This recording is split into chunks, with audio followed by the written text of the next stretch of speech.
Assalamualaikum warahmatullahi wabarakatuh.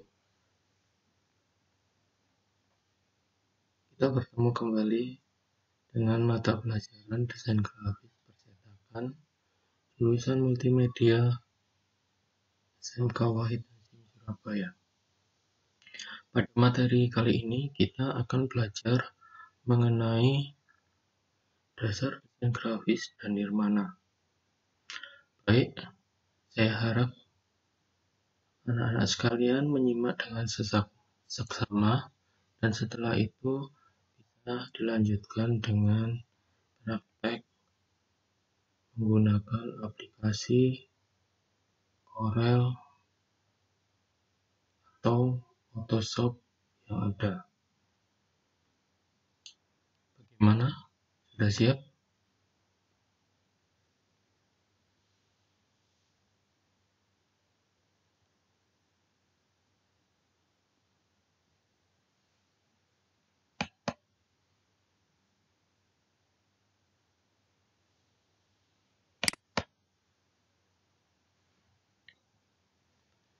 Disadari atau tidak, desain banyak mengelilingi kita.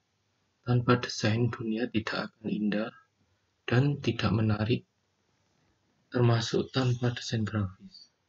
Perhatikan sekitarmu. Dapatkah kamu menemukan sebuah karya desain?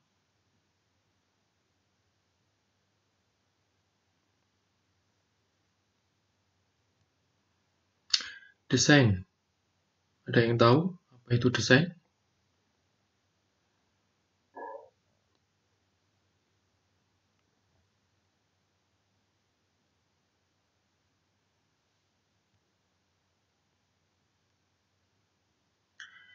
Dari beberapa macam contoh desain yang kalian lihat, kira-kira desain yang mana yang menarik bagi kalian?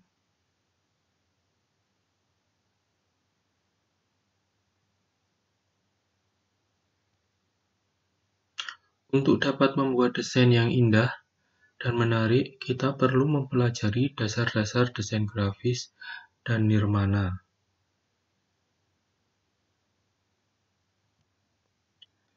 Pada bab ini kita akan mempelajari dasar-dasar desain grafis dan nirmana. Ayo pelajari dengan seksama. Tujuan pembelajaran. Setelah mempelajari bab ini, siswa diharapkan mampu 1. Menjelaskan tentang pengertian dan elemen-elemen dasar nirmana. 2. Menjelaskan tentang prinsip dasar desain grafis. 3. Membuat desain sesuai dengan prinsip dasar desain grafis dan nirmana.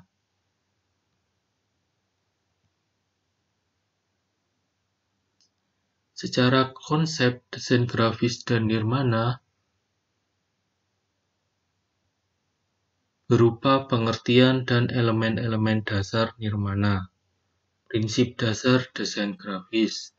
Membuat desain sesuai dengan prinsip dasar desain grafis dan nirmana.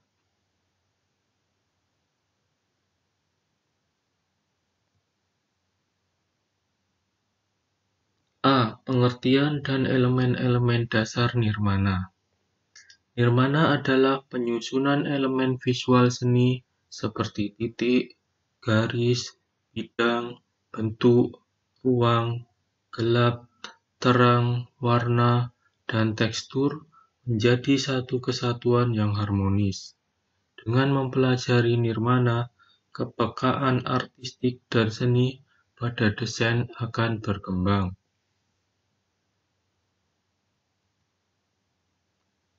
Berikut merupakan elemen yang terdapat pada nirmana. 1. Titik. Titik adalah elemen dua dimensi paling mendasar. Titik dapat disusun menjadi garis atau gambar.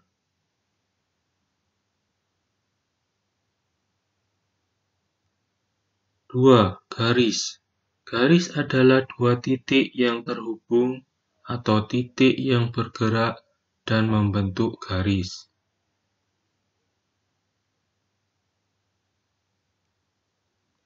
Berdasarkan jenisnya, garis dikelompokkan sebagai berikut. A. Garis lurus memberikan kesan jelas, memiliki arah, dan spesifik. B. Garis lengkung memberikan kesan lembut, lentur, dan fleksibel. C. Garis tekuk zigzag memberikan kesan arah tak menentu dan runcing. 3. Bidang. Bidang adalah area yang dibentuk oleh garis serta memiliki dimensi luas panjang dan lebar. Bidang berfungsi sebagai batas antara area dan batas antar area positif dan negatif. Bidang dibedakan menjadi dua sebagai berikut. A. Bidang geometri, yaitu bidang yang dibatasi oleh garis pembatas dan kurva beraturan.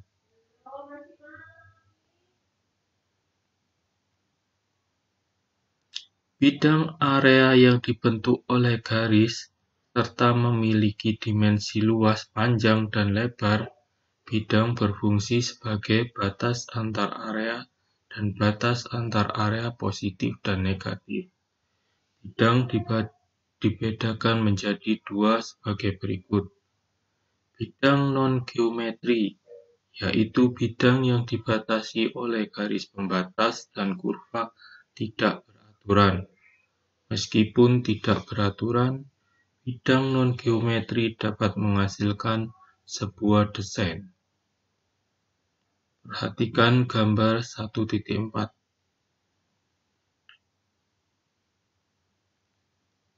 Gambar 1.4 merupakan contoh desain yang terbentuk dari bidang non-geometri.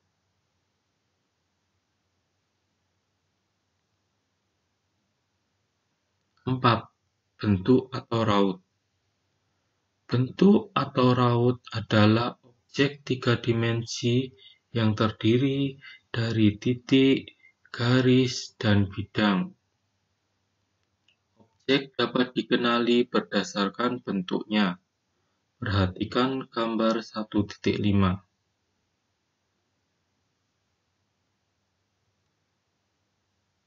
5. Gelap terang. Gelap terang adalah sudut pandang melihat objek berdasarkan cahaya yang mengenai benda tersebut. Dengan gelap terang, maka kesan tiga dimensi kedalaman atau depth dan kontras akan lebih terlihat pada objek tersebut. Perhatikan gambar 1.6. Gambar 1.6.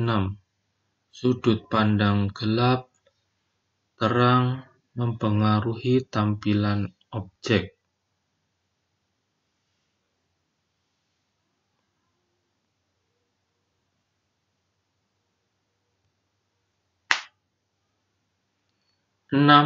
Ruang. Ruang dalam nirmana adalah area sekeliling yang menciptakan ilusi ruang tiga dimensi. Dengan ruang, maka desain akan memberikan ilusi jauh, dekat, tinggi, dan rendah.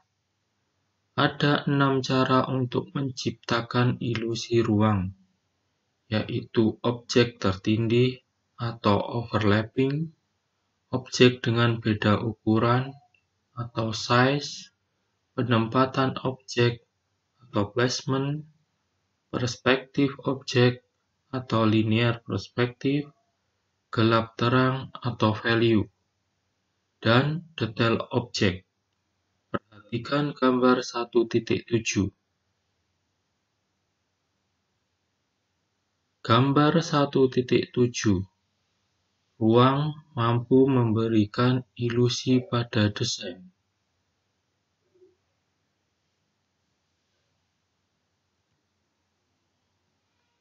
7. Warna. Warna adalah spektrum pada cahaya yang memantul dari pigmen yang terdapat pada benda dan dilihat oleh mata. Menurut proses campurannya, warna digolongkan menjadi dua sebagai berikut. Perhatikan gambar 1.8. Warna aditif adalah warna primer cahaya yang terdiri dari red, green, dan blue, atau dikenal dengan sistem RGB, yang apabila dicampur ketiganya akan menjadi warna putih atau white. Warna subtraktif adalah warna berasal dari pigmen transparan yang terdiri dari cyan, magenta, dan yellow, yang apabila dicampur ketiganya akan menjadi warna black, sehingga disebut sistem CMYK. Warna CMYK merupakan warna yang sering digunakan pada dunia desain grafis percetakan.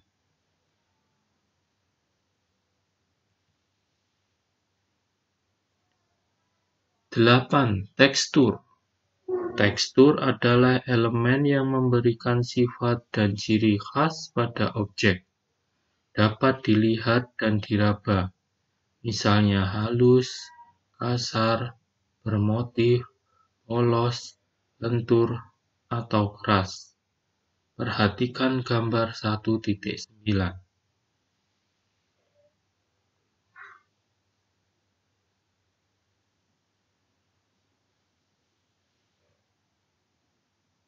Aktivitas siswa 1.1.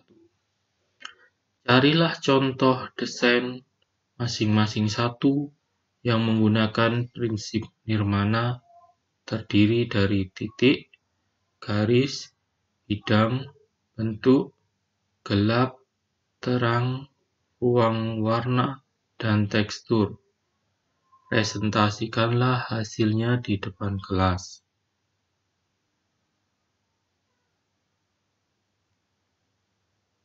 B. Memahami prinsip dari desain grafis. Untuk mencapai desain yang komprehensif atau berwawasan luas, ada 6 prinsip dasar desain yang harus diketahui dalam menyusun komposisi desain yang baik dan menarik. Prinsip-prinsip tersebut sebagai berikut. 1. Keseimbangan. 2. Kontras. 3. Dominan. 4. Ritme. 5. Proporsi. 6. Kesatuan. 1. Keseimbangan. Prinsip keseimbangan atau balance yaitu menyusun unsur-unsur layout secara seimbang, tidak memberikan kesan berat sebelah, sehingga jika dilihat secara keseluruhan, maka komposisinya seimbang.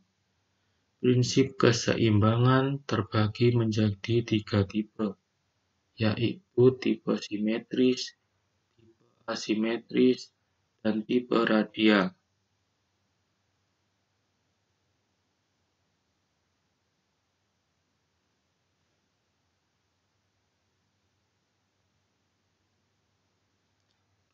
Kontras. Prinsip kontras yaitu menyusun unsur berlawanan dalam layout agar unsur tersebut terlihat mencolok dibandingkan yang lain. Hal ini dapat diterapkan dengan perbedaan warna, perbedaan ukuran, perbedaan tekstur, dan lain sebagainya. Perhatikan gambar 1.11.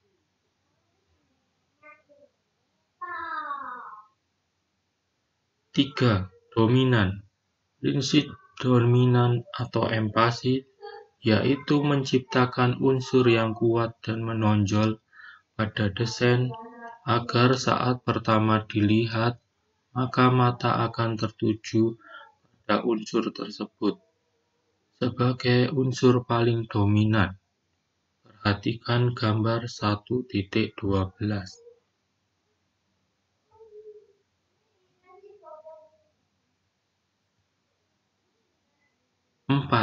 Ritme. Prinsip irama atau ritme yaitu melakukan pengulangan pada unsur tertentu, baik secara konsistensi atau repetisi, atau disertai perubahan ukuran, bentuk dan posisi atau variasi sehingga terbentuk pola atau kesan gerak. Perhatikan gambar 1.13.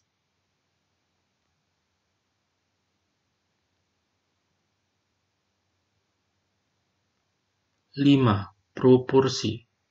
Prinsip proporsi atau proportion yaitu perbandingan antara ukuran besar dan kecil dari unsur layout secara keseluruhan layout. Proporsi dapat menciptakan ilusi jarak atau ukuran pada objek. Perhatikan gambar 1.14.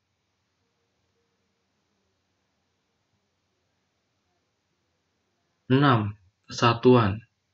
Kesatuan atau unity, yaitu menyusun unsur-unsur layout pada desain agar saling mendukung dan melengkapi, sehingga menjadikan layout menyeluruh dan harmonis.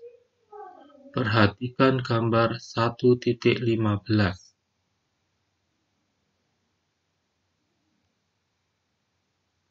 Aktivitas siswa 1.2. Buatlah kelompok terdiri dari 2-3 siswa dan carilah 3 contoh desain poster film yang menerapkan prinsip dasar desain. Buatlah laporan analisis kalian pada poster tersebut jika dilihat dari sudut pandang prinsip dasar desain. Presentasikan hasil analisis kelompokmu di depan kelas. C. Membuat desain dengan menerapkan prinsip dasar desain grafis dan nirmana. Baik, kali ini desain yang akan kita buat dengan menerapkan dasar desain grafis dan nirmana adalah desain karpet. Pada umumnya, desain motif karpet menggunakan elemen-elemen nirmana seperti garis, bidang, bentuk, tekstur, dan sebagainya.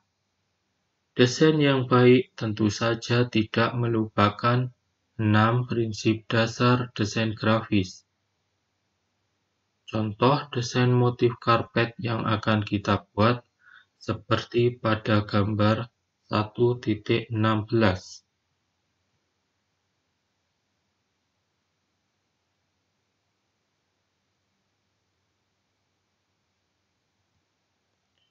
Berikut adalah langkah-langkah membuat desain motif karpet dengan menerapkan dasar desain grafis dan nirmana.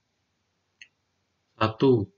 Buka aplikasi vektor, lalu buat dokumen baru dengan pengaturan nama dokumen, desain karpet, ukuran kertas, letter, dan orientasi landscape, lalu klik OK.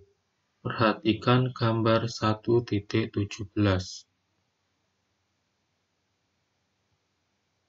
2. Pilih atau klik ellipse tool dan tekan Ctrl pada keyboard untuk membuat bulat sempurna. Perhatikan gambar 1.18.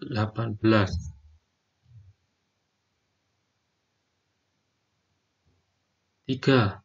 Pilih bulat sempurna yang kita buat, lalu tekan Shift dan drag ke atas sampai muncul kuadran, lalu klik kanan dan lepaskan ketua tombol mouse. Perhatikan 1.19.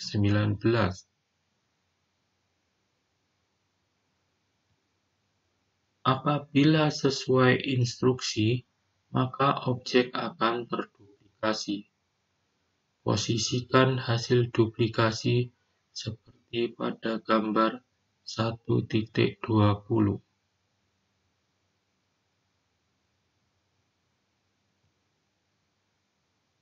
4. Pilih Source Object dan tekan Shift, lalu pilih Target Object dan lakukan trim.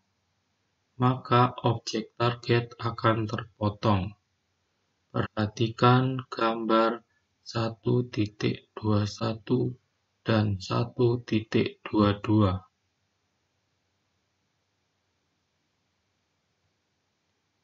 Trim kembali sehingga objek menjadi seperti pada gambar 1.23. 5. Pilih objek duplikasi dan posisikan target sehingga menjadi seperti pada gambar 1.24. 6. Warnai objek seperti gambar 1.25. 7. Tekan Ctrl+A untuk memilih seluruh objek, lalu tekan Ctrl+G untuk menggroup jadi satu. 8. Tekan Alt+7 untuk membuka Docker Transformation Position. 9. Tekan Ctrl+A untuk memilih seluruh objek, lalu tekan Ctrl+G untuk menggroup jadi satu. 10. Duplikasi kembali menjadi seperti pada gambar 1.27. 11. Klik 2 kali pada Rectangle Tool untuk membuat rectangle atau segi 4 sesuai ukuran kertas. Perhatikan gambar 1.28. 12. Klik kanan dan drag objek atau hasil duplikasi ke dalam rectangle. Lepaskan tombol mouse lalu pilih Power Clip Insert pada gambar 1.29.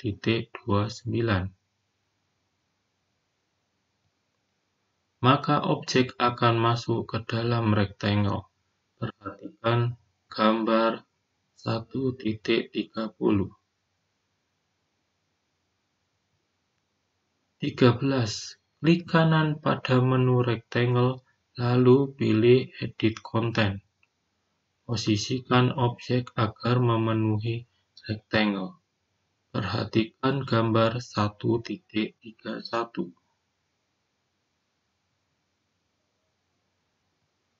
14. Motif karpet sudah terbentuk. Perhatikan gambar 1.32. Cobalah dengan melakukan pengaturan warna dan ukuran yang berbeda-beda. Aktivitas siswa 1.3. Buatlah desain motif keramik yang memiliki kesinambungan motif antara ubin satu dengan ubin lainnya dengan menerapkan prinsip dasar desain grafis dan nirmana. Rangkuman 1.